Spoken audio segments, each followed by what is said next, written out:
What is up, boys? Welcome back to Ran When Parked. I haven't made a video for you guys in a little while. I posted one last week, but before that it had been a little while. So today, it's a beautiful day. It's 4th of July weekend. So I figured, why not show these guys what I've been doing with the FJ40, my 76 Landcruiser. So today I'm going to do a little update video for you on that. I haven't made a video on it in a while, but I have been working on it a lot. And the reason why I haven't made a video is because I think I said, probably in the first video I posted, that this thing right here, my 76 FJ40, is on a fiberglass tub, or it's a fiberglass tub on the 40. And that fiberglass tub is made by a company called Mallet. Now, Mallet is not the greatest or the worst fiberglass tub option for the FJ40. It's somewhere in the middle. And the reason why it's somewhere in the middle is because dimensionally, it's pretty good. Like, it fits well. Everything lines up well. The factory front end goes on it well. It is true to form, if you will, of an FJ40, but it's thin. It doesn't have much to it. So things like the floors are just kind of thin. And structural things leave a little bit to be desired if you're a guy like me. So like where the door's mounted here, it just had like a piece of plywood back there, and it wasn't even fully epoxied in, so they just rot out. And that's just, you know, not optimal. So I think I mentioned in the first video that I was going to find ways to address this situation. And also, I'm building this for my wife. Safety is the top priority. I would argue that, you know, safety with a fiberglass tub is dubious in the first place because, you know, if you get broadsided in this thing, you're going to have a problem on your hands. So I really had to sit back, do some engineering, some design work, and think about how exactly I was going to make this thing safer for her. Things like seat mount, side impact protection, maybe. That's a tough thing to do. Probably I'll accomplish that with rock sliders off the frame here later and just come like right out to here. But anyway, I have done all that now. So today, what we are going to do is I pulled this thing out of the shop, I vacuumed it out, I'm going to power wash it out, and then what we're going to do is we're going to assemble, again, a bunch of the stuff that I've been building for this over the past month and a half or so, and I'm going to show you guys where we're at right now, because I've built some really, really cool things that probably are really unique to this type of build. So let me get the power washer, we're going to clean it out, I'll put it back in the shop, we'll start assembling some of this stuff, and I'll show you guys where we're at.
Alright guys, so the FJ40 is back in the shop. She's nice and clean. Probably the cleanest it's been since I got it. Remember when I started this thing, it sat on my trailer out around the side of the garage for like 2 years before I did anything with it, just the tub sitting on the frame. So I'm glad I have it cleaned again. So it's nice. I can actually see the condition of this thing. So a few things we got going on here since the last video. For one, the trans tunnel is pretty much mocked up. So I think the last time you guys saw it, I built the flange around the edge. Well, we're a good bit further than that. So all the panels are made, tacked in. It's only tacked, but it is bolted to the floor and nice. And that alone added a lot of structure to the floor. Obviously, like going across, you know, it keeps the sides from bending down because it's supporting them directly, and it goes up the firewall, which is nice. So what I still have to do with this is I got to finish weld it. I got to seam seal the whole thing. I got to sandblast it again now because I was too lazy to take it out when I washed it. So now it's got some rust on it because it was bare metal. And then I got to figure this out, the old shifter hole. And the reason why I haven't done anything with that is because I have no idea where the shifter is going to go. But more on that later, because everything is in place for me to do that pretty much next. So I think when I first started working on this, I told you guys about, the braces in the corners and things like that, and how I had already made this one a while ago, which basically what this does is it removes the factory plywood that was back here, and it replaces it with an aluminum block. So the door hinge would go through this gap, bolt to the aluminum block. The aluminum block then goes down and bolts to this billet plate on the floor, so that the body mount in that way is tied directly from the frame through the body mount into this billet plate, into this billet block, and up the door panel. So a lot of strength in that corner because of that, because, the direction of the load is going straight from the door down into the frame. So that's nice. Now in the back, I don't think I've showed you guys this. So what this thing had before was this thing. So this was down in here, just like that. And basically it bolted to the body, and then it went up the fiberglass, and it was just glassed in. As you can see here, I cut it out. Now the problem with this is that if you're gonna build a fiberglass tub, theoretically that thing is gonna last like, forever. I don't know why you would put like a mild steel uncoated thing in it inside the fiberglass, because it's just gonna rot out. Like, look at the condition of this thing. It's absolutely terrible. So I cut that out. I mean, just like the plywood, the plywood didn't make any sense to me either. It's kind of silly. So I cut that out and I replaced it. But this is all stainless. So my focus here, my theory is that anything that's going to get glassed in, which this is going to get glassed into the tub, is going to be either stainless or aluminum, like this front. Like, that'll get glassed in too. This will get glassed in. It'll last just as long as the fiberglass. So that's the only way to do it from my perspective. So I did a couple things different here. For one, it's stainless. It's a stainless bar. For two, I went ahead and continued this thing all the way out to hit the mid-section body mount. So this is the middle body mount. So front, middle, rear is in the back, obviously. So I went to hit the body mount. And the reason why that's important for me is because I am then translating this force from right here in the side directly into the frame rail. And that's nice, obviously, if you have the opportunity to do it. Now, the other thing I did was I threaded the top of this bar. In fact, I didn't thread it because I had problems with the lathe threading it, but I bored it out and I pressed a stainless steel nut in, then I welded the nut in. And the reason why is because, for those of you who don't know, a Landcruiser top has these bars that go through these holes. And normally they just sit down in there and it's just provide like lateral force. But on the fiberglass tub, I feel like you don't really have much of that because it's so weak. So I can thread a 3/8 bolt down into that. And then when the bar comes down and it stops like right there or something, I can tighten that bolt up against it. So now the force from the top, which the tops on these things are really, really heavy, goes straight down into the tub and in effect straight into the frame. So that's really nice. And I did the same thing on that side, obviously, and I made the front one on that side too. So once I had all that, I thought, I got all this strength in the corners. Now I got, load forces going right down into the frame. That's really, really nice. How can I capitalize on that? So what I did was I bored a couple holes in here. And I think I showed you guys before that, it's really weak in here, and I got this overhang. So I built these, which are 1x2 rectangular tubes, 1/8 wall, really strong steel. And those go right down in here. Actually, this one might be backwards, but nonetheless, they go just kind of like that.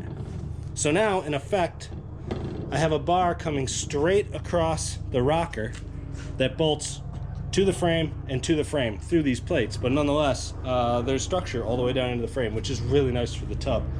But I took it one step further, and that is that I have a bunch of other structure that bolts to these things too to really give this thing some strength. So what I want to do right now is I'm going to get those in. I'm also going to put my fuel system in because I got something to show you guys there, and then we'll stop again and I'll explain what we got going on before we go to the next step. But I got some interesting stuff going into this thing right now, so stick with me.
All right, so we got our fuel system back in, got the new plastic tank.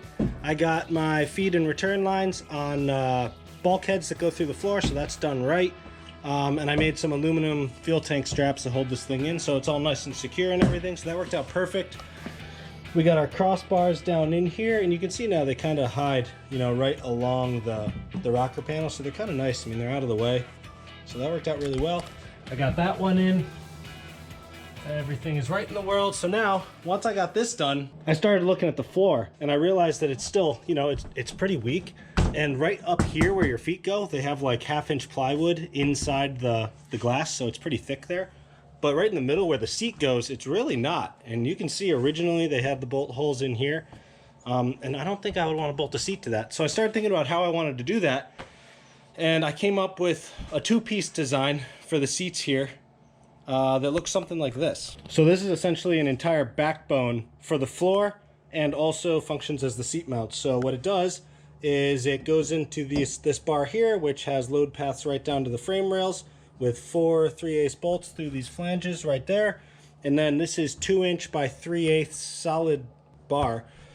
And it essentially hits all 4 seat mounts here, but also comes across the center and then connects to the other side right here with 3 3/8 bolts. So essentially it is providing a backbone for the entire passenger area floor. So the seat mounts could have just gone into this, but I drove them all the way through and hit the fiberglass on the bottom just to strengthen the whole thing up.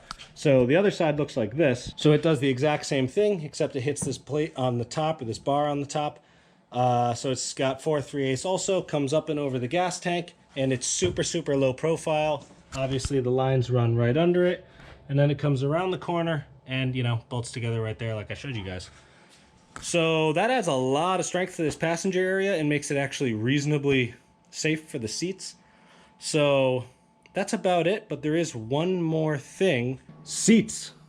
So I actually have seats in this thing now too. I got these. These are brand new seats out of a Jeep Wrangler Willys edition, a 2016. So they're really, really nice. They're brand new. The only problem is on the passenger side, I had to remove the rails and the mounts, and it had a mechanism that lifts it straight up and down, which maybe you can see on the driver's side. It still has it. So it's just hard mounted here. So it leans right here. It leans forward and back, but we essentially just had to find a position that was comfortable. And that's just because you have to fit the gas tank under it. So it fits pretty smooth. I got it tucked in pretty well. I don't know how much more low profile it can get, but everything turned out pretty good. On the driver's side,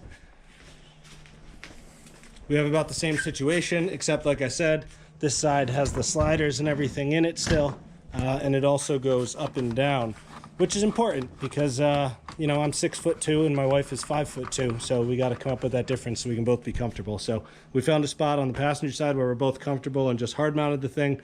The driver's side is adjustable in a bunch of different ways. So these are really cool seats because they're all manual, which I guess is how the Willys Edition Jeeps are. So, yeah, we're moving forward, guys. Now, the reason why I didn't finish the trans tunnel, I didn't do this area, is because I don't know where the shifter goes, or I didn't know until I put the seat in. So next thing I'm going to do probably is put the column back in, which also I have the pedal box, and I modified the brake pedal already. I'm going to build a center console here. I never built a center console before, but we're going to give it a whirl. Build a center console, and then I can get the shifter mounted once I know where I'm going to be sitting. Once I get the shifter mounted, I can weld this thing up, add whatever I need for the shifter, put a hole in it for the bushing for the shifter cable, and then I can finish welding, seam seal, paint it, and be done with that. And then it'll be on to other things. All right, guys, that's about all I got for you today. We're making good progress on the Landcruiser. Won't be long until I can pull this thing out of the shop and yard drive it a little bit, and then we'll move on. Next is going to be center console, shifter, gas pedal, get the steering column back in, and then it's going to be brakes, cooling system, trans lines, the rest of the transmission hookups, and then a little bit of temporary wiring. I think we're going to be driving it. So you're going to see this thing moving in the next couple episodes. That's going to be awesome. Until then, though, don't forget to like, comment, hit that subscribe button so I can keep making you guys these videos, and I'll see you guys next time on Ran One Parked.